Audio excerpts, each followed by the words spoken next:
इतने सवाल उठा रही हैं, इतने सारे मुद्दे बता रही हैं, लेकिन इन मुद्दों पर जो है आजकल टीवी में देखा जा रहा है कि सिर्फ औरंगजेब ने क्या किया, औरंगजेब कैसा था, ये तमाम चीज़ें चल रही, लेकिन टीवी पर ये चर्चा नहीं हो रहा है कि महिलाओं का शोषण कहाँ हुआ, महिलाओं के साथ क्या हो रहा है और महिलाओं को क्या मिलना चाहिए। देखिए, मीडिया और पालतू मीडिया में बहुत बड़ा अंतर है, ये इस देश की जनता भी जान चुकी है। और इसीलिए आज सोशल मीडिया पर जो इंडिपेंडेंट मीडिया है, जो जर्नलिज्म है, उसको लोग इतना सपोर्ट कर रहे हैं, क्योंकि सभी जानते हैं कि टीवी पर जो न्यूज़ एंकर्स हैं, जो न्यूज़ चैनल्स हैं, वो केवल और केवल आज सरकार की चाटुकारिता करने के लिए बैठे हुए हैं, केवल वो सरकार के लैपडॉग हैं। उनको वही बात कहनी है जो उन्हें पसंद है, वही बात कहेंगे, वही वाला नारा लेकर वो पूरा जर्नलिज्म कर रहे हैं, जो कि जनता का जर्नलिज्म नहीं है। तो साफ तौर पर जनता जानती है कि हम राशन लेने के लिए जब महिला जाती है तब उसके साथ क्या होता है, पानी भरने जाती है। आज भी दिल्ली देश की राजधानी में टैंकरों से पानी आ रहा है, उस महिला के दिन के 4 घंटे पानी भरने में जा रहे हैं। वो बच्ची, वो महिला कैसे स्कूल जाएगी, कैसे अपने काम पर जाएगी, कैसे अपने जीवन को बेहतर दिशा में लेकर जाएगी, जिसके जीवन के कई साल इस तरीके की खराब जिंदगी के कारण घटे जा रहे हैं। तो ये सवाल कौन उठाएगा? देश की सरकार को उसकी गद्दी पर केवल हमें लूटने के लिए और हमें प्रताड़ित करने के लिए, शोषित करने के लिए जनता ने नहीं बैठाया है। सबसे पहली बात तो ये कि आज हर तरीके का सर्वेलेंस बढ़ रहा है, हर तरीके से महिलाओं पर, महिलाओं के संघर्षों पर, जनवादी आंदोलनों पर दमन बढ़ रहा है। उसके खिलाफ हमें अपनी आवाज़ एकजुट करके, बुलंद करके बढ़ानी पड़ेगी, ताकि हम अपने लिए, महिलाओं के लिए और बाकी सभी के लिए समाज में बेहतर अधिकार, बेहतर जिंदगी सुनिश्चित। आता हूं मैम, आप क्या सोचती हैं, ये जो टीवी डिबेट आजकल चल रहे हैं, जो महिलाओं पर बातें होनी चाहिए वो औरंगजेब पर हो रहा है, वो मस्जिदों पर चर्चाएं हो रही है? देखिए, ये पहला एक बड़ा मुद्दा है जिस तौर पे हमारे सामने आते हैं, इस पे हमें एकदम भी नजरअंदाज नहीं करना चाहिए।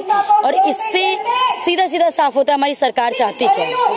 हमारी सरकार चाहती ही नहीं है कि महिलाएं आगे बढ़े। जो सरकार यहाँ पे हम जिसको हमारे से ही संबोधित कर रहे हैं, हम अपना ही मानते हैं, लेकिन वो सरकारें हमें अपना नहीं मानती है। वो सरकारें ये दिखाती हैं बार बार, जब भी इलेक्शन होता है, जब भी कोई भी मुद्दा सामने आता है, उसमें वो तो या तो पूरा दृश्य ही बदल देंगी, या तो उसका मुखौटा बदलते हो कुछ इस तरीके का दर्द और पीड़ा की बातें कह के निकल जाती हैं।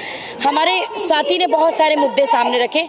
मैं एक सवाल इस जनता से भी करना चाहूंगी, आखिर कब तक हम चुप रहेंगे? आखिर कब तक हम ऐसे ही जुल्म का शिकार होते रहेंगे? आखिर कब तक हम रोज तिल तिल मरते रहेंगे? हमारी जिंदगी क्या जीने के लिए नहीं है? हम महिलाओं की जिंदगी क्या हम आजाद नहीं है? इतने वर्ष होने के बावजूद भी हम आज भी गुलामों की तरह रहते हैं। हमारे पैरों में आज भी वो बेड़ियां हैं जो हम सबको दिखाई नहीं दे रही है, लेकिन वो कहीं ना कहीं हमें कहीं घसीट के कहीं ना कहीं किसी अंधकार में जाके फेंकती है। उस अंधकार से निकलने के लिए हम जनता को, उन महिलाओं को, उन सभी औरतों को आगे आना पड़ेगा जो बार बार ये महसूस करती हैं, बार बार बसों में जो महिलाएं महसूस करती हैं। और कोई भी ऐसी औरत नहीं रह गई है 5 साल की बच्ची से लेके अभी तक जो बुजुर्ग महिलाएं कि जिनके साथ छेड़छाड़ या बलात्कार जैसी घटना नहीं होती है। इसका सवाल हम किससे पूछेंगे? इसका जवाब हम कहाँ पे ढूंढेंगे? इसका जवाब आप इस तरह से दीजिए कि जिस मीडिया चैनल को आपकी आवाजें उठानी चाहिए वो टीवी डिबेट के जरिए क्यों नहीं उठा रहे? ये तो साफ है कि जो जूते तलवे चाटते हैं सरकार के, टीवी को जिस तरीके से जनता के बीच में आना चाहिए था उसका मुख ही मोड़ दिया गया। उसमें वही दिखाया जाता है जो सरकार चाहती है, उसमें वही पेश किया जाता है जो जनता के आंखों में ब्लैकआउट किया जाए कि जनता इसके बारे में सोच ही ना पाए। कई मुद्दे हैं। हम महिलाएं अगर शिक्षा के लिए वंचित है तो हमें शिक्षा चाहिए। हम महिलाएं अगर शिक्षा तक पहुंच गई है तो हमें रोजगार भी चाहिए।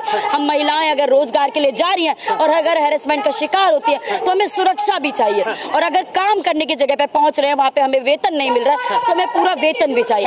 ये अलग अलग मुद्दे हैं, इस मुद्दे को नहीं सरकार दिखाती है। क्या आपको लगता है कि इन तमाम मुद्दों को छुपाने के लिए जो है टीवी चैनलों पर हिंदू मुस्लिम का नफरती क्या है? ये साफ है, लगता कुछ नहीं है। ये हम जो प्रगतिशील महिलाएं हैं, जो वैसी जो न्याय पसंद महिलाएं हैं, वो ये साफ तौर पे ये चरित्र जान चुकी है। और जो अभी तक नहीं जाने उनके लिए भी मैं बता दूं कि घर में कभी कोई मेहमान आता है ना और हम घर की हालत को छुपाने के लिए पर्दा ढक देते हैं, इसी तरीके से हमारी सरकारें पर्दा आंखों के आगे डाल देती है कि पीछे का जो कचरा है, पीछे की जो गंदगी है, पीछे की जो हकीकत है वो यथार्थ दिखाई ना दे। हमारे भारत की इतनी दुर्दशा हो गई है जिस तौर पे सरकार बार बार ये दिखाती है कि नहीं हम तो सब ठीक है, विदेशों में जाके बोलती है कि भारत में सब चंगा सी। ये कैसे कह पाती है?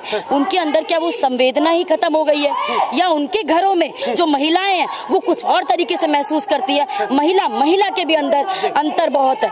कोई अमीर महिला है वो ही अगर किसी घरेलू कामगार है, अगर कोई घर में काम करती है महिला, वो किसी मकान मालिक, किसी मालिक के यहाँ काम कर रही है और वो मालिक ही उस महिला के साथ बलात्कार या छेड़छाड़ कर दे और वो कहे कि मालकिन जी हमारे साथ ये हुआ है, मालिक ने ये कहा, वो महिला होने के नाते उस महिला का साथ नहीं देती है, क्योंकि वो एक वर्ग में बट गई है, क्योंकि वो अमीर वर्ग से है, वो महिला अपने पति का साथ देती है। तो हमें इन महिलाओं का भी अंतर समझना पड़ेगा कि कौन सी महिला उस महिला मुक्ति के साथ है और कौन सी महिला मुक्ति का नाटक करती है। महिलाओं के नाम पर आप इतनी भावुक क्यों? मैं खुद एक महिला हूँ, मैंने खुद देखा है 6 साल की बच्ची के साथ बलात्कार होते हुए मैंने वहाँ पे रंजीत नगर में देखा था, जिसके लिए विरोध करने के लिए पब्लिक नीचे जमीन पे उतर के आती है। और ये हमारी दिल्ली पुलिस, ये जो कहती है गर्व से कि हम दिल्ली पुलिस है, कभी भी हम सामने आ जाते हैं, ये सामने तो तब आती है जब महिलाएं बोलती कि हमें अधिकार दो, हमें हमारे साथ छेड़छाड़ हुई है, हमारा FIR दर्ज करो। ये तब सामने नहीं आती है जब हम कहते हैं कि आइए हमारे साथ ये हुआ। एक घटना मैं बताना चाहूंगी, रंजीत नगर में 6 साल की बच्ची के साथ बलात्कार होता है, क्योंकि वो मुस्लिम परिवार से थी, ये मुझे कहना पड़ रहा है। क्योंकि वो मुस्लिम परिवार से थी इसलिए कह रही हूँ, क्योंकि वो पूरा बहुल मुस्लिम इलाका था, वहाँ पे पुलिस कर्मचारियों ने उसकी FIR दर्ज नहीं की। वहाँ के सभी जो पब्लिक थी, जनता थी, वो जाकर के सड़क पे मजबूर हुए ट्रैफिक को रोकने के लिए, क्योंकि FIR दर्ज तक नहीं की 3 दिन तक। देश जो अपने आप को महान कहता है, अमृत महोत्सव का नारा दिखाता है, अपने आप को इतना बड़ा ऊंचा सम्मान की तरह से देखते हैं, लेकिन एक तरफ जो है भारत विश्व गुरु बन रहा है और दूसरी तरफ आप कह रही है कि मोदी राज में अभी भी हिंदू मुस्लिम हो रहे हैं। बिल्कुल हो रहा है सर, क्यों नहीं होता है। हर बार देखा जाए हमारे दोस्त है, कभी हमने अंतर नहीं किया। हमारे जो हिंदू मुसलमान, ये कहने पे भी मुझे लगता है कि हम क्यों कहते हैं, हम क्यों नहीं एक है, हम क्यों नहीं हम एकता के साथ आगे बढ़े। जब हमारे देश में अंग्रेजों का शासन था तब भी हिंदू मुसलमानों ने एकता के साथ लड़ाई लड़ी थी और ये लड़ाई जीत करके अंग्रेजों को भगाया। आज भी ये शासन हमारे खुद के देश के नेता कर रहे हैं, तो आज भी हमें वही नीति अपनानी पड़ेगी। हिंदू मुसलमानों को पीछे छोड़ते हुए, इस वर्ड के तौर पे कह रही हूँ, हम सबको एक होना पड़ेगा, चाहे ईसाई हो, चाहे सिख हो, चाहे हिंदू हो, चाहे मुस्लिम हो, चाहे किसी भी धर्म और किसी भी जाति का हो, जो भी पिछड़ा है, जो भी दबा हुआ है, दलित है, चाहे किसी भी वर्ग का, हम लोगों की एकता होगी तभी हम आगे बढ़ पाएंगे। और इसी तरीके से सवाल और आखिरी सवाल, आप कह रहे हैं कि सबको एक होना पड़ेगा, लेकिन यहाँ जो है रोज चर्चाएं सिर्फ औरंगजेब और मस्जिदों पर चल रही है कि कितना तुड़वाया गया, कितना बनवाया गया और किसने क्या। तो ये तो सरकार अपना काम कर रही है, जो जानबूझ करके पब्लिक के बीच में एक होता है ना, मिर्ची का पाउडर झोंक रही है कि कुछ दिखाई ना दे, कुछ पता ही ना कर पाए। जिन लोगों को पता है, जिन लोगों को लगता है वो अपना न्याय के लिए आगे बढ़ना चाहते हैं, उन सभी को एकत्रित होकर के आगे आना पड़ेगा। और बार बार जब तक हमारी जीत हासिल ना हो जाए, जब तक महिलाओं को वो महिला जो एकदम दलित होते हुए पिछले पायदान पे खड़ी है, बिल्कुल एकदम पीछे, उसको अगर अधिकार नहीं मिल जाता, तब तक हमारी लड़ाई जारी रहेगी। चाहे वो शिक्षा की हो, चाहे वो रोजगार की हो, चाहे सम्मान से जीने का अधिकार हो, चाहे पूरा वेतन और समान वेतन का हो, चाहे हमारा इस शिक्षा के बाद जो गैर बराबरी है उसको खत्म करने और शिक्षा के क्षेत्र में हर सीट को बढ़ोतरी करने के लिए हो, चाहे सफाई कर्मचारी की हो, चाहे फैक्ट्री में महिला की हो, चाहे खेत में काम करने वाली महिला की हो, चाहे घरों में काम करने वाली महिला, किसी भी स्थान पर इस सड़क को भी बनाने के लिए जितने मजदूर, सब महिलाओं को एकजुट करना। आप कह रही हैं कि मीडिया जो है आजकल सिर्फ जो है हिंदू मुस्लिम के जरिए मिर्ची झोंकने की कोशिश बिल्कुल कर रही है। जो मीडिया जो बिकी हुई है,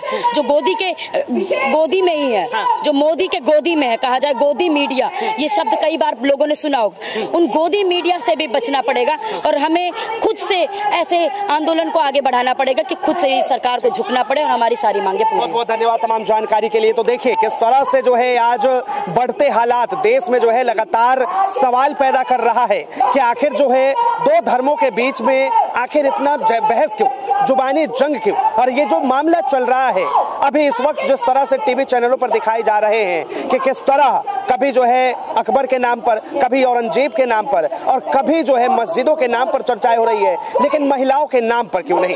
देश की महिला आवाज उठा रही है। बहरहाल इसे लेकर आप क्या सोचते, अपनी प्रतिक्रिया जरूर दें। फिलहाल के लिए इतना ही। ऐसे तमाम खबरों के लिए देखते रहें DS4 न्यूज।